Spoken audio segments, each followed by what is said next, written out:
وعلى آلك وأصحابك يا سيدي يا حبيب الله. بسم اللہ الرحمن الرحیم.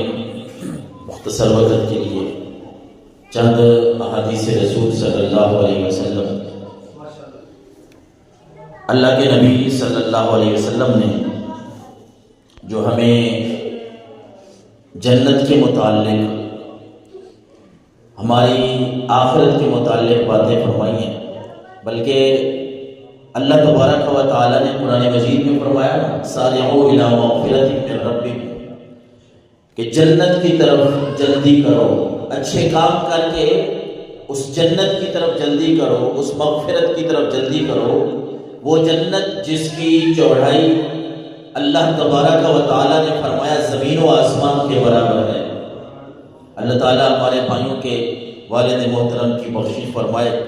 میں سوچ رہا تھا کہ ایک ایسا انسان جو 5 وقت کا صرف نمازی نہیں تھا بلکہ تہجد گزار بھی تھا، جس جنت کی میں بات کر رہا ہوں، سرکار دو عالم صلی اللہ علیہ وسلم نے فرمایا کہ حضرت سیدنا موسیٰ علیہ نبینا علیہ الصلوۃ والسلام نے رب کے سامنے یہ سوال کیا. ترمذی شریف کی حدیث مبارکہ ہے 3198 نمبر پہ.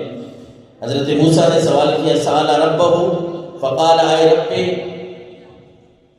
ایو اہل الجنہ ادنا منزلتا، یا اللہ جو جنت تو نے بنائی ہے اس کا جو ادنا درجہ ہے، اس کا جو کم از کم درجہ ہے وہ کتنا ہے، اس کی ادنا منزل کتنی ہے. کیونکہ قرآن ہمیں جس جنت کی طرف بلا رہا ہے، سرکار دو عالم صلی اللہ علیہ وسلم ہمیں جس جنت کی طرف بلا رہے ہیں، وہ کیسی جنت ہے. حضرت موسیٰ اللہ سے سوال کرتے ہیں تو اللہ تبارک و تعالیٰ نے فرمایا کہ موسیٰ، ایک آپ کو میں یہ بات بتاؤں کہ جنت کا جو ادنا درجہ ہے اس بارے میں، کہ رجل یأتی بعد ما يدخل اہل الجنۃ الجنہ، ایک ایسا آدمی جنت کا ادنا درجے کی بات کر رہے ہیں. اللہ نے فرمایا موسیٰ آپ اس بات سے اندازہ لگائیں کہ ایک ایسا آدمی وہ جنت کے دروازے پہ آئے گا کہ جب سارے لوگ جنت میں داخل ہو چکے ہوں گے، سارے لوگ جنت میں پہنچ گئے ہیں، اللہ تبارک و تعالیٰ اس سے فرمائے گا ادخل الجنہ، اے میرے بندے تو بھی جنت میں داخل ہو جا. یہ وہ بندہ ہے جو سارے، اللہ کے نبی نے فرمایا اس حدیث رسول میں کہ رب نے موسیٰ علیہ السلام کو فرمایا سارے جنت میں داخل ہو گئے ہیں، یہ جنت کے دروازے پہ ہے. رب فرماتا ہے میرے بندے تو بھی جنت میں داخل ہو جا. جس کی اللہ اور اس کے رسول سے لو لگ جاتی ہے نا، پھر ان کے اپنے باتوں کا انداز بھی اپنا ہی ہوتا ہے. تو یہ بندہ کہے گا، عرض کرے گا کہ یا اللہ میں کیسے جنت میں داخل ہوں، کیف ادخل وقد نزلوا منازلهم، یا اللہ ہر کسی نے اپنے اپنے ٹھکانے مان لیے ہیں، ہر کسی نے اپنے اپنے سامان کو لے لیا ہے، نعمتوں کو لے لیا ہے، میں جنت میں کیسے جاؤں. اللہ تبارک و تعالیٰ فرمائے گا اے موسیٰ اس جنت کے آخری اور ادنا درجے کا اندازہ تو اس سے لگا لے کہ میں اس بندے کو کہوں گا اے میرے بندے، دنیا میں جو بادشاہ ہے نا، دنیا میں جو سب سے بڑا بادشاہ ہے، جس کے پاس دنیا کی ساری نعمتیں ہیں، اگر اس جتنی نعمتیں تجھے اس جنت میں مل جائے تو کیا تو راضی ہے؟ وہ بندہ عرض کرے گا ہاں اللہ رضی تو، یا اللہ میں راضی ہوں، اتنی اگر نعمتیں مل جائیں. تو رب فرمائے گا دنیا کے بادشاہوں میں سے بڑے بادشاہ کے پاس جتنی نعمتیں تھیں، جا تجھے اتنی نہیں، اس سے بھی دگنی، اس سے بھی دگنی عطا فرما دی ہے، تو جنت میں داخل ہو جا. اب رب کی رحمت دیکھیں اور جنت کا ادنا درجہ دیکھیں. جس جنت کی طرف رب کا قرآن بلا رہا ہے، اس جنت کا ادنا درجہ کتنا ہے. جب وہ بندہ عرض کرتا ہے یا اللہ میں راضی ہوں، اتنی مجھے جنت مل جائے تو میں راضی ہوں، رب فرمائے گا نہیں، میری رحمت تو دیکھ، تو جنت میں جا، تجھے 10 گنا وہ نعمت عطا فرما. اور یہ بندہ پھر اللہ تبارک و تعالیٰ کی اس نعمت پہ راضی ہو کے جنت میں جائے گا.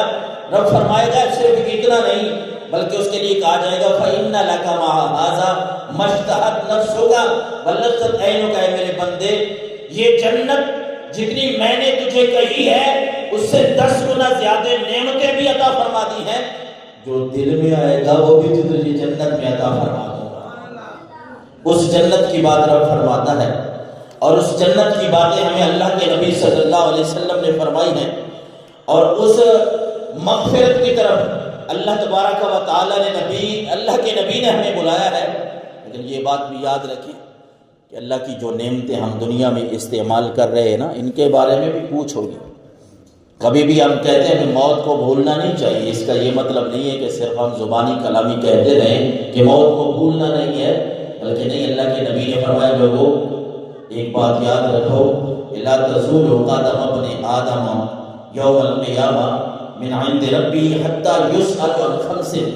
جب تک رب تم سے 5 سوال نہیں کر لے گا نا، 5 باتیں تم سے پوچھ نہیں لے گا، اس وقت تک انسان کو اللہ کی طرف سے آگے جانے کی اجازت نہیں ملے گی.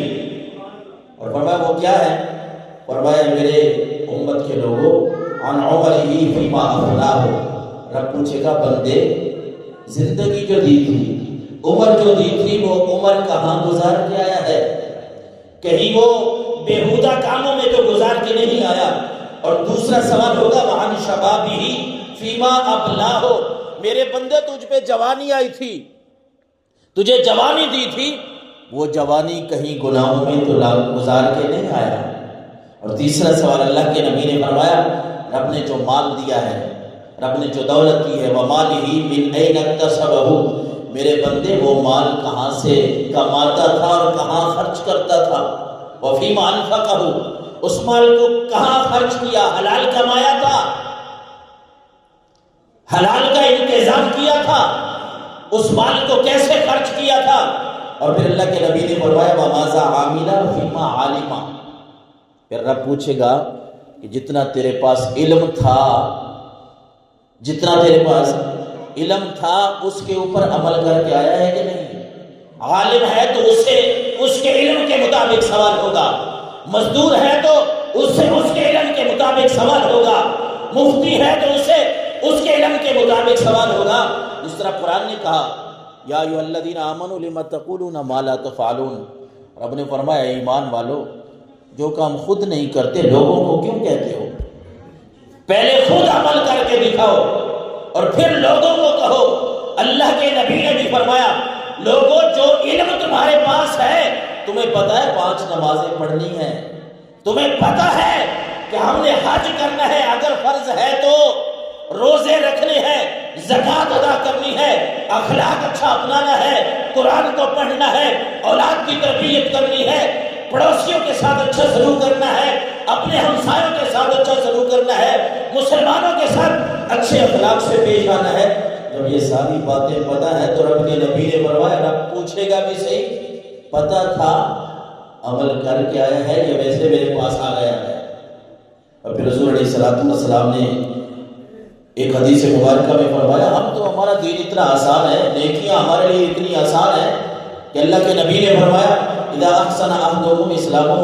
تم میں سے جو بندہ اپنا اسلام سونا بنا لے، دین کو سونا خوبصورت بنا لے، یعنی نماز روزہ کر رہا ہے، فرائض ادا کر رہا ہے، واجبات ادا کر رہا ہے، سنتے پوری کر رہا ہے. اور میں کہتا رہتا ہوں اللہ نے قرآن میں کہیں نہیں فرمایا، نبی نے حدیث میں کہیں نہیں فرمایا کہ میرے بندو تم نے مسجد میں ہی بیٹھا رہنا ہے، کوئی کام نہیں کرنا. نہیں، ہمارا تو دین آسان ہے. رب نے فرمایا حلال رزق کرو، وہ بھی تمہاری عبادت ہے. مسجد میں صرف 5 وقت کے لیے بھی اگر تم آؤ، یہاں آ کے سجدہ کرو، رب کو راضی کرو، پھر تم بازار میں ہو، محلے میں ہو، کاروبار میں ہو، جہاں بھی تم ہو، اللہ کے نبی نے فرمایا فَكُلُّ حَسَنَةٍ يَعْمَلُهَا تُكْتَبُ لَهُ بِعَشْرِ أَمْثَالِهَا إِلَى 700 ضِعْفٍ. اے میری امت کے لوگوں، رب نے کیسا کرم تمہارے اوپر کیا ہے. نیکی 1 کرو گے تمہارے نامہ اعمال میں 10 سے لے کے 700 گنا تک رب لکھ دے گا. ایک نیکی کا ثواب کتنا؟ 10 نیکیوں سے لے کر 700 گنا تک رب تمہیں ثواب عطا فرمائے گا. اور صرف یہی نہیں فرمایا واللہ یضاعف لمن یشاء. یہ رب کے قرآن کا حصہ ہے. اگر رب چاہے تو اس 7 کو 100 کو بھی دگنا چگنا فرما سکتا ہے. تمہارے اخلاص کی بات ہے. دوسری طرف ذہن میں سوال آتا ہے بندہ اگر برا کام کرے، گناہ کرے تو پھر ایک گناہ کے بدلے 10 گناہ لکھے جائیں گے. لیکن یہ اللہ کے نبی صلی اللہ علیہ وسلم کی رحمت ہے کہ رب نے ہمیں ان باتوں سے بچایا. فرمایا کلو سیئۃ یعملھا تکتب لھا بمثلھا، گناہ ایک کرو گے تو ایک ہی لکھا جائے گا. بلکہ ایک روایت کا مفہوم ہے، حضور علیہ الصلوۃ والسلام نے فرمایا جو بندہ نیکی کا صرف ارادہ کر لیتا ہے اللہ اس کو ارادے پہ، نیت پہ ہی ایک نیکی عطا فرما دیتا ہے. ہمارا تو ایسا دین ہے، اور ہم نیکیاں اگر کرنا شروع جائیں، اپنے زندگی کو بدلنا چاہیں، ہمارے لیے کوئی مشکل نہیں ہے.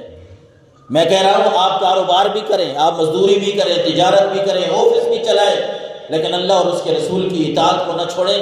جو کام بھی آپ کریں گے اللہ اس کو اسی کام کے بدلے عبادت کا ثواب بھی عطا فرمائے گا.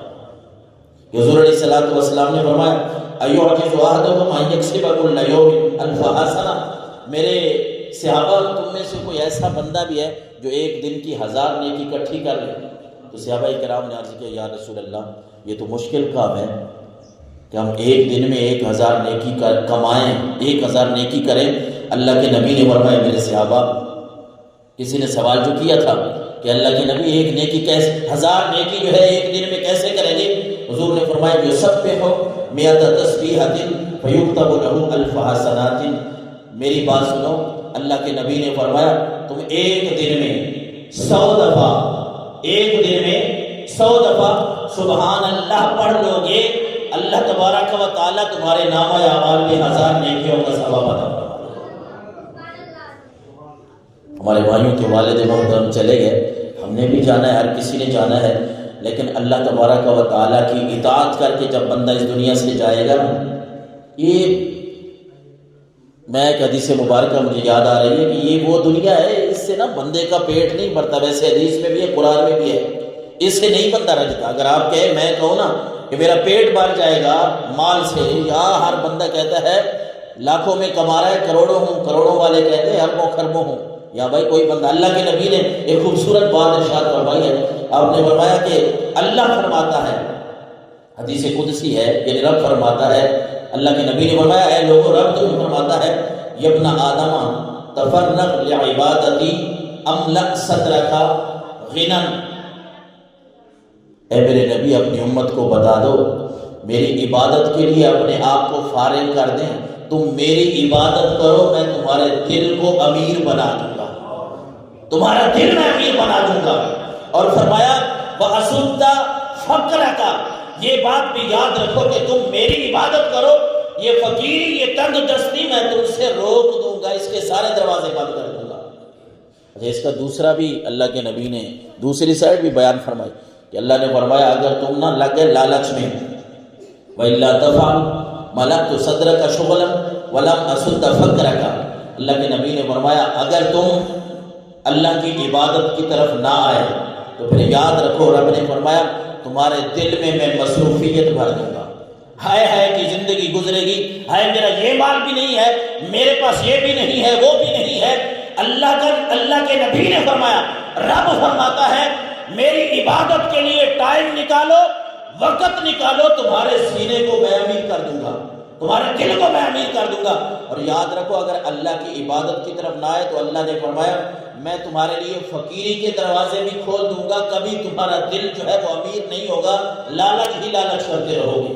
اور پھر حضور تاجدار کائنات صلی اللہ علیہ وسلم نے آخری حدیث مبارکہ آپ کے سامنے رکھنے لگا ہوں، جو ہم اللہ کے راستے پہ دیتے ہیں، لوگوں کو دیتے ہیں، خدمت کرتے ہیں. کیونکہ مسلمانوں کو نا یہ نہیں کہا گیا کہ صرف اپنا پیٹ پوجا کرنی ہے، دوسروں کا خیال نہیں رکھنا، نہیں، بلکہ ہمارے لیے جن کے پاس ہمت اور طاقت ہے رب نے ان کے لیے زکوٰۃ رکھی ہے کہ اپنے مال میں سے زکوٰۃ دو، غریبوں تک پہنچاؤ. نفلی صدقے کا ہمیں حکم ہے کہ نفلی صدقہ کرو، صرف زکوٰۃ پہ بھی نہ بیٹھو، اگر اللہ نے آپ کو دیا ہے تو اس کے علاوہ بھی آپ دو، کیونکہ زکوٰۃ تو آپ صرف غربا کو دے، ایسے غریب جو مستحق ہے اور جو سفید پوش ہیں ان کا بھی خیال رکھو. اللہ کے نبی صلی اللہ علیہ وسلم نے فرمایا اطعم الطعام، 3 باتیں ہیں، اطعم الطعام افشوا السلام، اطعم الطعام افشوا السلام تدخلوا الجنة بسلام. اللہ کے نبی نے فرمایا جو ضرورت مند ہے ان کو کھانا کھلاؤ اور سلام کو عام کرو، السلام علیکم. یہ نہیں ہے کہ غرور اور تکبر اتنا بھرا ہوا ہو کہ کوئی تمہیں سلام کرے تو تم منہ پھیر لو، لوگ دیکھ کے کہیں کہ یار یہ آ رہا ہے، اس کو سلام کرنا ہی نہیں ہے، اس نے جواب دینا ہی نہیں ہے، اس کے پاس 4 ٹکے آ گئے ہیں، یہ اب ہم سے سلام نہیں کرتا، نہیں، بلکہ اللہ کے نبی نے فرمایا لوگوں کو کھانا کھلاؤ اور سلام کو پھیلاؤ، سلام زیادہ کرو، فرمایا تدخل الجنت بسلام، سلامتی کے ساتھ اللہ تمہیں جنت میں داخلہ نصیب فرمائے گا، بندہ سلامتی کے ساتھ جنت میں داخل ہو جائے گا۔ اور اللہ کی رحمت کی اگر بات کریں، آخری بات یہ ہے کہ اللہ کے نبی نے فرمایا یعنی صرف اللہ کی مومن زندگی گزارتا ہے خوف اور امید کے درمیان، دونوں باتیں مومن کے لیے ہیں۔ یہ بھی نہیں ہے کہ بندہ ہر وقت ڈرتا رہے کہ میں بس میرے تو اعمال ہی سارے ضائع ہو گئے، میں ختم ہو گیا، میں یہ، اور یہ بھی نہیں ہے کہ جس طرح ہم کہتے ہیں کہ ہم نہیں جنت جائیں گے تو اور کون جائے گا۔ اللہ کے نبی صلی اللہ علیہ وسلم نے، یہ مشکات المصابیح کی حدیث مبارکہ ہے، آپ نے بنی اسرائیل کے 2 لوگوں کا نام، 2 دوست تھے، ان کا واقعہ آپ نے بیان فرمایا کہ ایک تھا نیک آدمی اور دوسرا وہ گناہ گار تھا۔ جو گناہ گار تھا نا اس کو دوسرا ہر وقت کہتا رہتا تھا اکثر اما انت فیہ، یعنی یہ ان کاموں سے باز آ جا، کیا ہے؟ تو وہ آگے سے پتہ کیا کہتا تھا، وہ کہتا تھا خلنی ربی حتی واجدہ یومن، کہتا ہے چھوڑ دے یار مجھے، یہ میرا اور میرے رب کا معاملہ ہے۔ اب ایک آدمی نیک ہے، ایک گناہ گار ہے، رب کی رحمت کی بات سنا رہا ہو، ایک آدمی گناہ گار ہے، ایک نیکوکار ہے، نیکوکار گناہ گار کو پتہ ڈراتا ہے، ڈرانا چاہیے، یہ بات تو ٹھیک ہے، لیکن ایک دن اس نے ایسا جملہ بول دیا جو نیک تھا، جو اللہ کو پسند نہ آیا، کہ وہ گناہ کرتے ہوئے نا اپنے دوست کو پکڑ لیا اور اسے پھر کہا، جب پکڑ لیا نا تو اسے ایک بات کہا، قسم کہہ کے کہتا ہے واللہ لا یغفر اللہ لک ابدا، اللہ کی قسم اللہ تجھے کبھی معاف نہیں فرمائے گا۔ حالانکہ بندہ جتنا بھی گناہ گار ہو، رب تو غفور ہے، بخشنے والا ہے۔ اب وہ نیک بندہ اپنے آپ کو نیک سمجھتے ہوئے گا، ہمیں یہ بھی بڑی بات ہے نا ہمارے لیے، ہم نے 5 نمازیں کیا پڑھ لی ہیں، دوسروں کو حقیر سمجھیں گے، نمازیں تو پڑھنی ہیں، فرض ہے، نہیں پڑھیں گے تو گناہ ملے گا۔ ہم حج کیا کر کے آ گئے ہیں، ہم کہیں گے لو دوسرے تو کچھ ہے نہیں، اب میں علامہ صاحب کیا بن گیا، میں حافظ قاری صاحب کیا بن گیا، میں کہوں گا لو جی دوسرے یہ کس بات کی مولی ہے، نہیں، بلکہ نیکیاں بھی کرو، نیکیاں کرنا بھی مشکل کام ہے، لیکن میں سمجھتا ہوں کہ نیکیوں کو بچانا یہ اس سے بھی بڑا مشکل کام ہے۔ اب وہ نیک بندہ کہتا ہے اس گناہ گار کو ایک جملہ کہہ بیٹا اللہ کی قسم اٹھا کے کہ اللہ کی قسم اللہ تجھے کبھی بھی نہیں بخشے گا۔ رب کو یہ جملہ پسند نہیں آیا، یہ میرے بندے کو میری رحمت سے دور کر رہا ہے۔ اب اللہ نے ایک فرشتہ بھیجا، صحیح حدیث مبارک ہے، رب نے دونوں کی روحوں کو قبض کیا، دونوں کو سامنے بلایا، اور جو گناہ گار تھا نا رب نے اس کو فرمایا تو میری رحمت سے جنت میں داخل ہو جا، کیا فرمایا؟ میری رحمت سے جنت میں داخل ہو جا۔ اور دوسرا جو تھا اسے کہا کہ اے میرے بندے کو میری رحمت سے دور کرنے کا میری قسم اٹھا کے کہہ رہا تھا کہ اللہ کی قسم رب تجھے بخشے گا نہیں، فرشتوں کو حکم دیا چلو جاؤ اس کو دوزخ میں لے چلو۔ اس لیے رب کی رحمت بڑی وسیع ہے، اس بات پہ بھی ہم یقین اور امید رکھتے ہیں، لیکن ساتھ ساتھ جو ہمارے لیے فرائض ہے، اللہ نے ہمارے اوپر نمازیں فرض کی ہیں، ان کا ہم خیال رکھیں، ہمارے اخلاق اچھے ہونے چاہیے۔ ایک روایت میں ہے کہ اللہ کے نبی صلی اللہ علیہ وسلم نے اسلام کی باتیں بڑی بیان فرمائی کہ اسلام کی چوٹی یہ ہے، اسلام کا ستون، اب ٹائم نہیں ہے، اسلام کا ستون یہ ہے۔ پھر اللہ کے نبی نے آخر میں فرمایا اپنی زبان کی طرف اشارہ کر کے کہ اس زبان کو کنٹرول کرو۔ وہ ہے کہ ایک صحابی بیٹھے تھے، انہوں نے عرض کیا یا رسول اللہ یہ زبان کے بارے میں بھی ہم سے کیا پوچھا جائے گا؟ اللہ کے نبی نے فرمایا میرے صحابی یہی زبان تو ہے، اسی کی وجہ سے تو بہت سارے لوگ الٹے جہنم میں لٹکائے جائیں گے، یہی زبان تو ہے۔ اپنے اخلاق اچھے کریں، اخلاق اچھا ہوگا نا تو ہر کوئی یاد کرے گا، ہر کوئی یاد کرے گا۔ اپنی زبانیں اچھی بنائیں، اپنے اخلاق اچھے بنائیں، اپنے اعمال اچھے بنائیں، اور ہم دعا کرتے ہیں کہ اللہ تعالیٰ ہمارے جتنے بھی دوست احباب یہاں تشریف لائے، ہم سب میں سے جن کے والدین یا جو احبا اقربا عزیز و اقارب اس دنیا سے چلے گئے، اللہ تعالیٰ ان کی مغفرت فرمائے، اور خصوصاً جس ایصال ثواب کے لیے ہمارے بھائی رحمت علی اور برکت علی نے اپنے والد محترم کے لیے، جس طرح میں عرض کر رہا تھا وہ ایک نیک انسان تھے، اور اگر کوئی برا ہو بھی صحیح نہ اس دنیا سے چلا جائے تو ہمیں پھر بھی منائے کہ ہم اس کے بعد اس کے خلاف زبان نہ کھولیں۔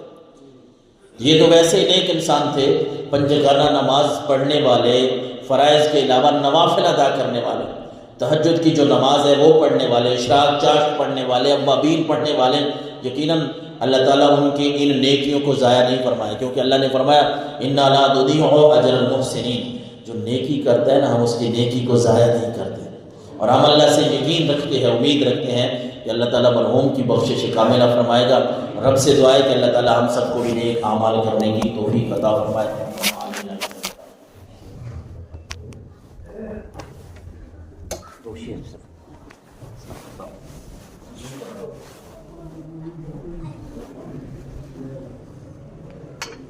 فرشتوں کی سلامی دینے والی